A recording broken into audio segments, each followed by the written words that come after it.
Hello, folks. Welcome back to Reality Check with Arvind Swaminathan. I'm sorry this episode is taken a little longer than I had hoped. There were a few glitches. Anyway, again, why are milk prices so high?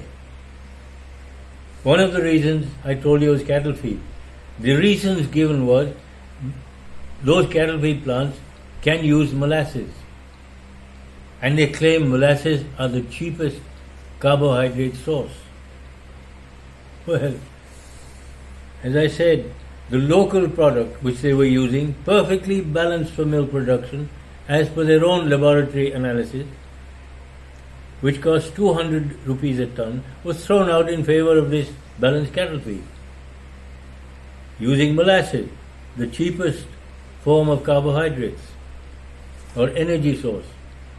But this one produced cattle feed for 830 rupees a ton. So how could it be the cheapest source? This is like blowing up the Nord Stream 2 pipeline from Russia supplying gas to Germany at $270 per 1,000 cubic meters. You blow that up and then the Americans start supplying the same gas at $1,000 per 1,000 cubic meters. Same thing. They tried this out in India, now they're trying it out to colonize Europe. You understand? You get the gist. Now then, not just expensive cattle feed, but from what they've been doing, we get the impression they don't want to market liquid milk for some reason. And I'll explain why in a minute. The cheapest available milk would be if as much as possible went out as liquid milk. Honest to goodness liquid milk. You take some of the fat out, standardize it to 3.1% fat, fine. That's stone milk. But not the way they do it. And they don't want to sell liquid milk for a reason. Products make one heck of a lot more money, thanks to our pricing systems. And how do they maintain that level of liquid milk marketing? The moment demand seems to pick up, they raise the price. Down comes the demand. It picks up again, they raise the price again. Same thing. So that as much milk as possible is left over for product making. What kind of product making? Cheese. Even though we already had a product here called paneer. Why did we need cheeses?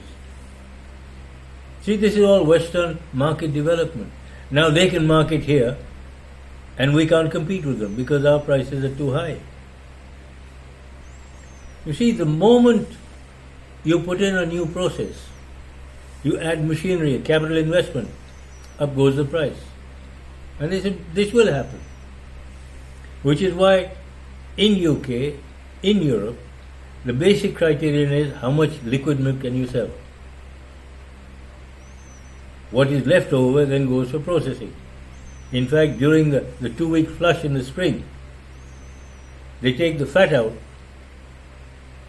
The skim milk is then sold back to milk producers or to pig farmers for feeding to pigs and calves at 3 pence a gallon in those days. I'm talking about the 60s and early 70s.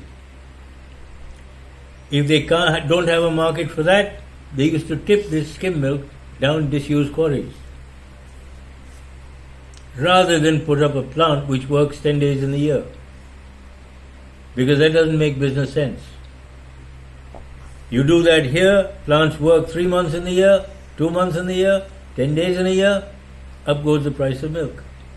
Because all those expenses in terms of maintenance, repairs, staff, salaries, and repayment of loan, capital loan, and interest, has to come out from the milk you're marketing. And if you don't have milk, each litre is very much more high priced. Okay? Now, why do I say they don't want to? Way back in the late 70s, early 80s, National Dairy Development Board, was trying to develop a milk replacement for the huge, the tea stall holders, the pushcart tea vendors and handcart tea vendors, roadside, what you call dhabas. They were trying to make a milk replacement which looked like milk but based on groundnut protein as opposed to milk protein, which would be much cheaper. Nowadays Amul produces Amulya, which is a milk replacement or milk substitute.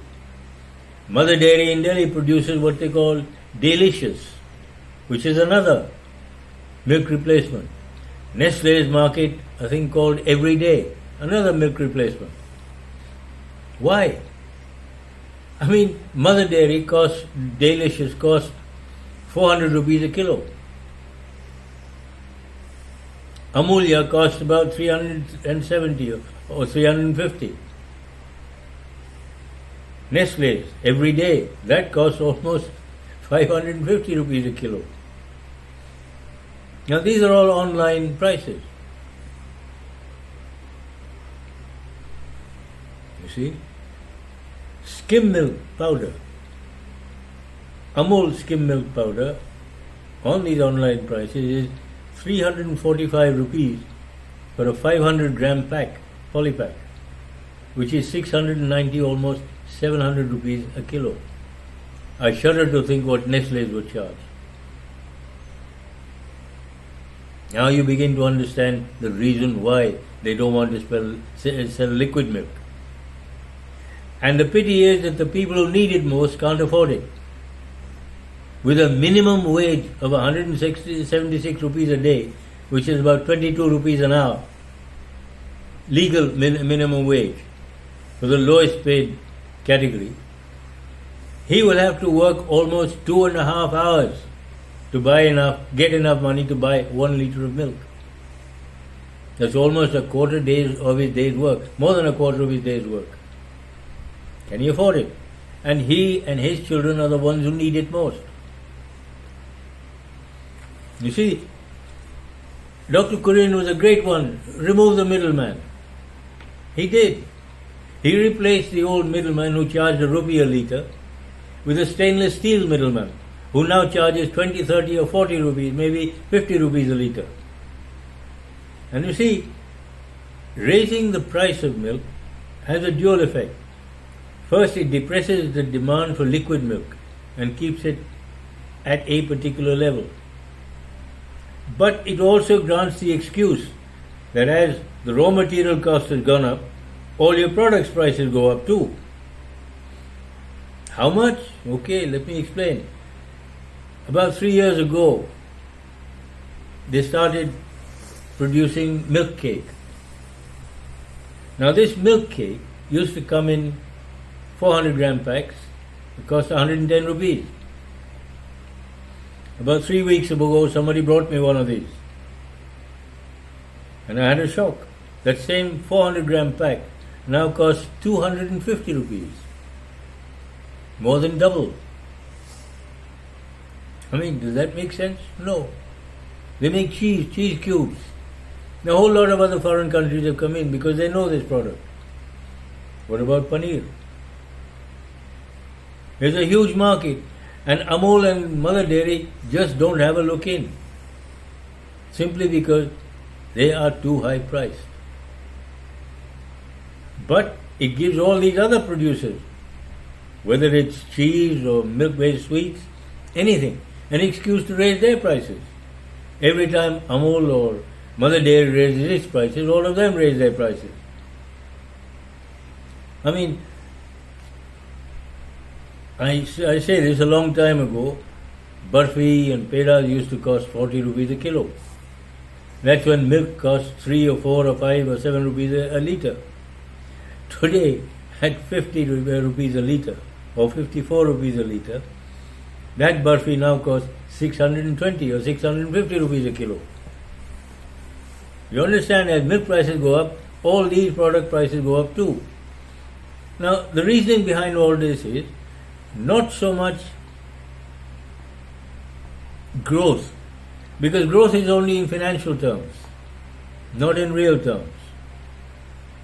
You see, the farmer or milk producer, maybe he gets 30 rupees a litre.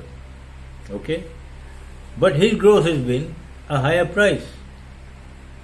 He has not managed to produce any more. Real development is where the same amount of number of cows produce 1 litre of milk, and if they now produce 2 litres of milk at the same cost, that is development. Where you grew 1 blade of grass, you grow 2 now at the same cost, that is development. Raising the price to double is not development, that's galloping inflation. And in fact, Dr. Kurian was known as Mr. Inflation. Wherever he set foot, up went the price. Because he was a great man for putting up prices to producers. You do that, what happens to the consumer price? Up it goes. Now the other trick, which for instance Mother Dairy uses for liquid milk. In the old days, a household would buy a litre of milk. They'd skim the cream off and save it. At the end of the month, they would make ghee out of it, which would last them the following month. So for the price of milk, you got your milk and ghee. Mother Dairy milk, you can't get any fat out because it is homogenized. The theory being that because it's held in a tank for a while, the cream would rise to the top. Some people would get skim milk, others would get cream. So you homogenize it and the fat remains dispersed. Result, you can't get that fat out. So now you have to go to the market and buy ghee. That's about 500-600 rupees a kilo. What does that do to the average household budget? You see, you can't make people understand that, look, your income may go up 10,000 rupees per annum. But when that happens, your expenses go up 30,000 rupees per annum. Incomes never keep pace with outgoings. Unless you happen to be Sundar Pichai with an annual salary of $26 million a year. Such people, it doesn't matter. But for the average household, it's, with milk or without milk. What happens to most of them? So you see, these are the things you've got to offset. The changes that have come in have really messed up, made a real mess of most household budgets. You don't seem to understand this. Now, why is this? Why does this happen? The idea being to show we can make so much money. Amul had a turnover of, gross turnover with something like 72,000 crores last year, or was it 2 years ago? Why? Supposing the price of milk was still at 30 rupees, which is what it should be. What would that turnover have been? Half the amount, almost. So, where is the real development? All they've done is galloping inflation. All their product prices have gone up, but it's the same amount of milk.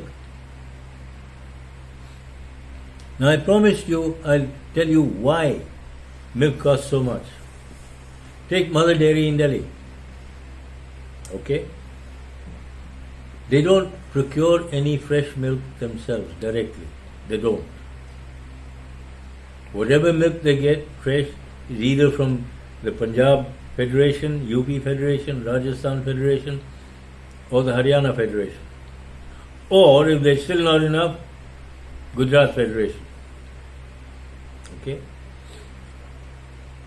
Now let's look at the history of Mother Dairy. How did it start? Operation Flood started around the mid-70s. That's the second part, Operation Flood 2, the bigger one.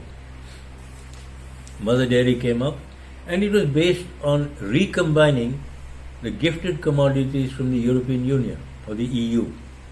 They got skim milk powder and butter oil, recombined it into milk. And remember, the only cost was transport from, say, Mumbai or Gujarat or wherever it was landed to Delhi. Okay? Recombined with fresh milk. No, I mean to produce milk, that's skim milk powder and butter oil, mixed with a certain amount, 10 or 20% depending on time of year, of fresh milk to make it taste more like fresh milk.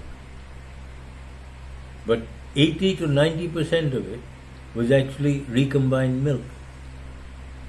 And unfortunately, it still is. Then the milk powder and butter oil was free. Today they're having to pay for it.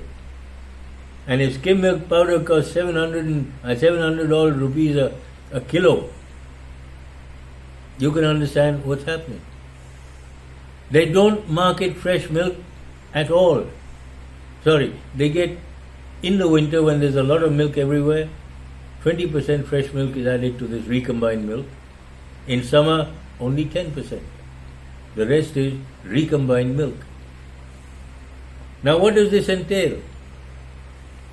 Somewhere you get fresh milk, remove the fat, convert it into white butter, which is packed and stored in cold storage. The other side, you get skim milk, which is then powdered. And for some reason, it's better solubility, they use spray drying, which is more expensive. Now, when you added these processes to raw milk, how much have you added in terms of cost? You understand where the expenditure comes in. Milk which should have come in at say 25 rupees a litre, now comes in at 700 rupees a litre. And the fat has been removed. Buffalo milk comes in at least a minimum of 6% fat. You take out 3 or 2.9% and give us stone milk. Now this also, the policies brought in a few other malpractices. Punjab, for instance, they started encouraging cow milk. People must keep cows, they encourage that. Why? Then they said, why should we keep them? Well, it's not economical. So what did they do? Punjab Federation started accepting cow milk and paying buffalo milk prices for it. Even though the difference is, cow milk is 3 to 3.5% fat, 8.5% SNF, a solid not fat. Buffalo milk is minimum 6% fat, 9.3% solid not fats. That means your casein, your albumin, globulin, lactose and so on. So for the low quality milk, you're paying the same price. So what did they do, a lot of them, one of the producers? They got buffalo milk, added 10 to 15% water and said this is cow milk. And they got away with it for years. One of the NDDB engineers told me that the powder plants they put up were so third rate. A 10-ton powder plant never produced more than 8 tons of milk powder. And when I started looking at what you call monitoring, which nobody else used to do in NDDB, they never bothered to look through these figures or these statistics. And I found that buffalo milk was coming in 20% added water. Now when you start powdering it, you have to remove water. It's not milk.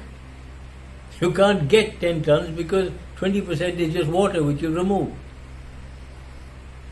Up goes the price. See, such malpractices crept in, it wasn't funny. And yet, nobody knew because nobody bothered to check and see. And when I did, I was a bad boy. I shouldn't do things like this. And they refused to accept the fact, yes, they had blundered. In the same way as when I told Dr. Kurian about this. I'm talking about cattle feed plant. No, these illiterate housewives. I pointed out, look, it's the same village folk who now do lab test, Gerber testing for fat content. They keep records. They know how much milk is brought in at what quality by each producer, how much milk goes to the union, how much money comes in, how much they have to pay, and they pay twice every day. The simple thing of getting ingredients, mixing them up, you don't need 15 or 20 ingredients. You need only 2 or 3. That's it. I know, and I know because I've done the job myself with my own hands. All these other characters have done nothing. They've never set foot anywhere there to do the milling and mixing. So of course I'm a bad boy. I'll give you another example, for instance. When I first went to the National Dairy Development Board, I found this book on the PFA, or Prevention of Food Adulteration Act. And in there I found that clearly anyone who offers milk or milk products for sale must have a license. How many milk producers had a license? None. And they started saying, you're against dairy development. I said, no, I'm not. I said, make it legal. Dr. Kurian knows people in the government in Delhi. Get them to make it legal. 25, 50 paisa per annum. Nobody minds that. Or make it free. 1985, somebody showed me a little thing, a government order. Those who offer milk for sale to a dairy cooperative are exempt from that license. That's all that was needed. You see, people were not prepared to accept the fact they had overlooked something or something they'd left out which they should have taken care of years ago. And here, we're only interested in how much money can we take out. Now, Dr. Kurian had one other thing, impose Western technology and stainless steel on the Indian scene. Without bothering to understand, it is also the most expensive. Plus, if you put up plants where they're not needed,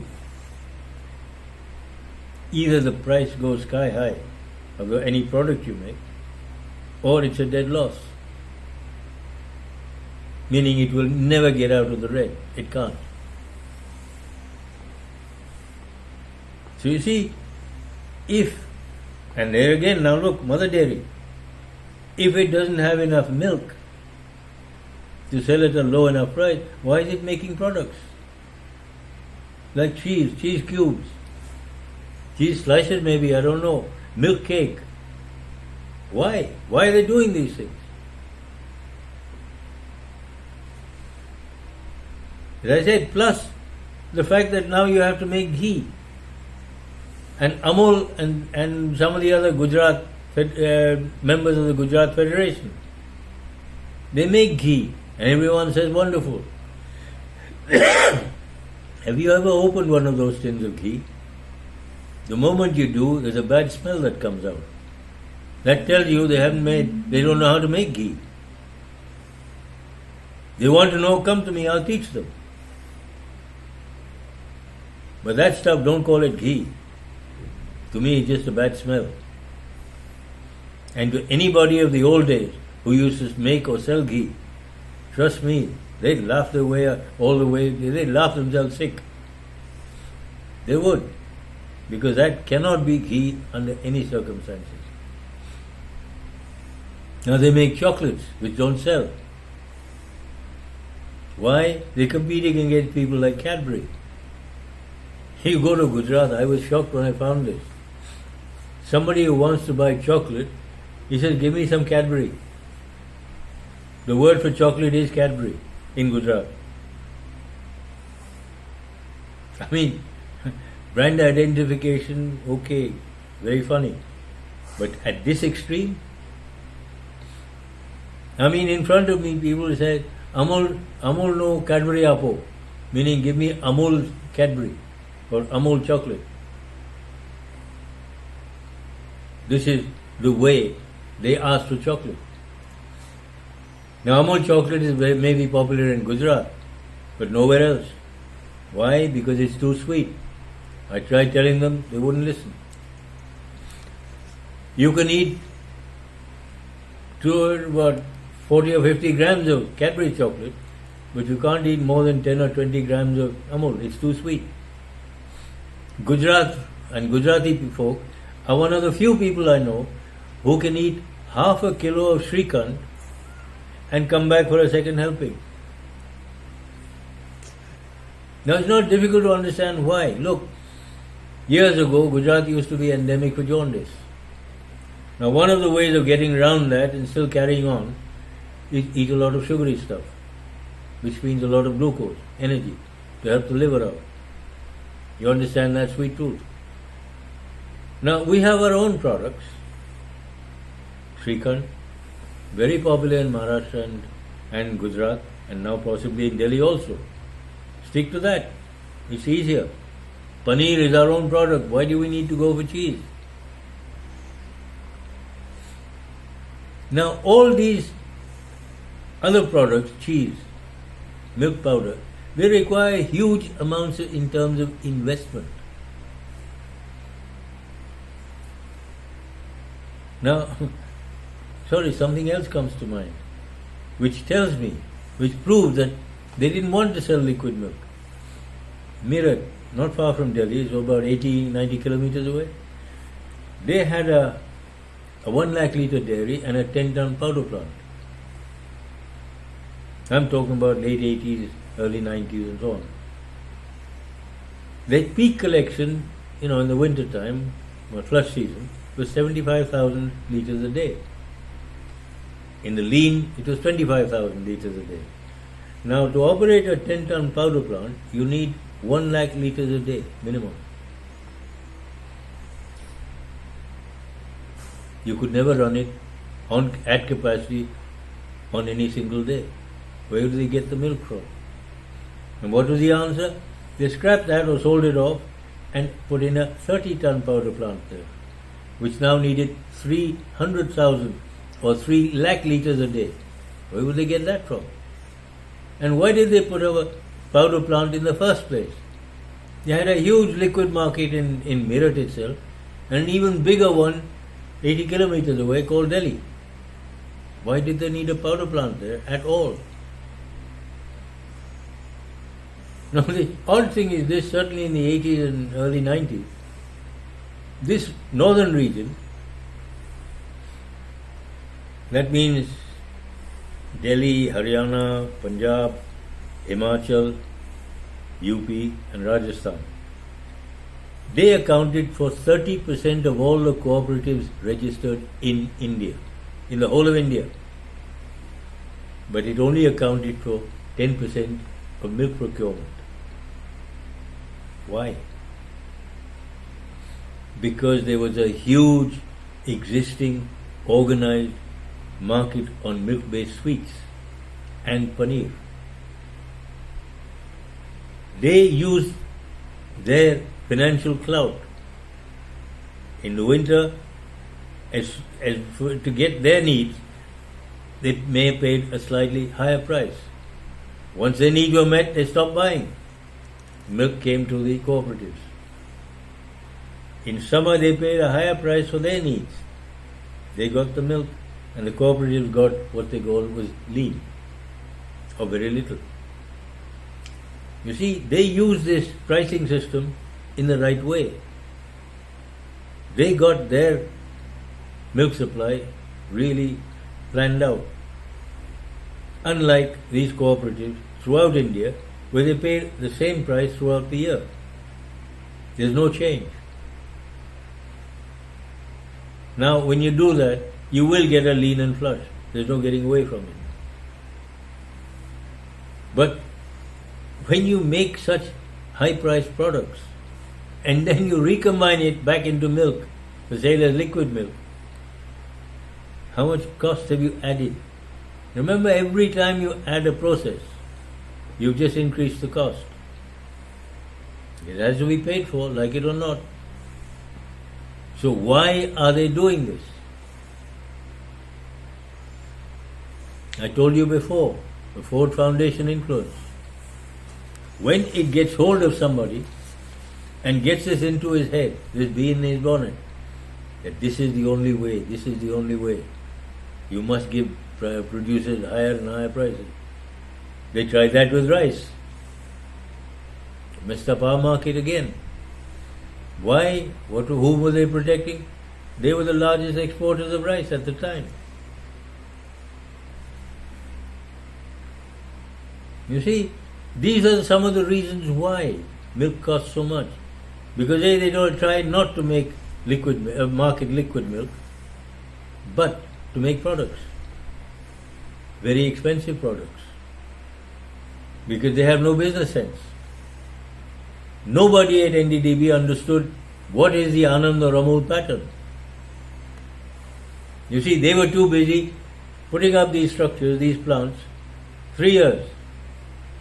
And it would take them 20 years to get milk to run that plant. Amul didn't come up that way. I mean, Amul didn't have these huge plants in 1946 or 47. As and when procurement developed and built up and increased, plants came in one at a time, not all at the same time.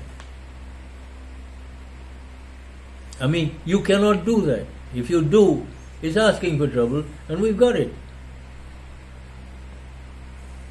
Because, I don't know, maybe somebody was either paying somebody to put up these cattle feed plants, or somebody just got this bee in his bonnet, I must have these cattle feed plants. But Western technology being dumped on us at this price never made sense. Still doesn't. We haven't understood to this day that the latest state-of-the-art technology is usually the most expensive. You put it here unless there is a real need for it. You pay in blood, literally. And believe me, they make you pay for it. There's no getting away from it. Because they're not going to give it to you. Now I think you understand why milk costs so much. Because there's no business sense involved. Only, I put up this. Another plant here, another plant there. So of course Dr. Kurian is a milkman. The fact that his God was a CIA man doesn't seem to matter to anybody. Well folks, thank you. I hope you understand now why milk costs so much. It can't be reduced unless you rationalize the whole process of collection, processing and marketing. For instance, nothing is said about goat milk production. Why? Today, for instance, people are saying that in Gujarat, for instance, milk is collected only once a day. Now that can only be done if you have a massive network of chilling centers or chilling units. And if every village has them, cost goes up. Why? Those things cost money. Now without that, you have to collect twice a day. With goat milk, you can collect once a day. Why? It has advantages. Goat milk, for instance, is slightly alkaline. Unlike cow and buffalo milk, which is slightly acidic, pH 6. Goat milk is pH 8. Now at pH 6, it is also a perfect medium for any pathogenic organism to cause any disease. With goat milk, for instance, you can't get tuberculosis. With cow and buffalo milk, you have to pasteurize it to kill that organism which causes it. See, the only disease you can get with goat milk is Malta fever. It can be nasty, yes, but it should be curable very quickly. Now with goat milk there's another advantage. It is much more highly digestible because it has very much smaller fat globules. Added to that, goats can be kept for meat as well as for milk. There's no taboo on goat meat. There's cow slaughter and stuff. All this controversy would die out, or it should. Goats are much hardier. They will survive where nothing else will. Certainly not cattle, cows or buffaloes. They won't survive, but goats will. And most people say, but it has an awful smell and so on. Now, why does it have this smell? If you feed cows and buffaloes onions, you will get onion flavored milk. Similarly, if you give goats rubbish, that will come through, the taint will come through in the milk. If you feed them properly, the same as cows and buffaloes, you won't get that. But you've got to treat them as a normal household or farm animal, not as something just to be tolerated. And you've got to treat grass as a crop. Why? Because, well, Europeans and the British, they treat grass as a crop. And once they put it down, it'll keep it there for 2 or 3 years. It gives the ground or the soil a rest from arable cropping or grain production. It's like a holiday. The roots that spread in the soil hold the soil together. It helps stop soil erosion. Plus, it is fertilized like a crop.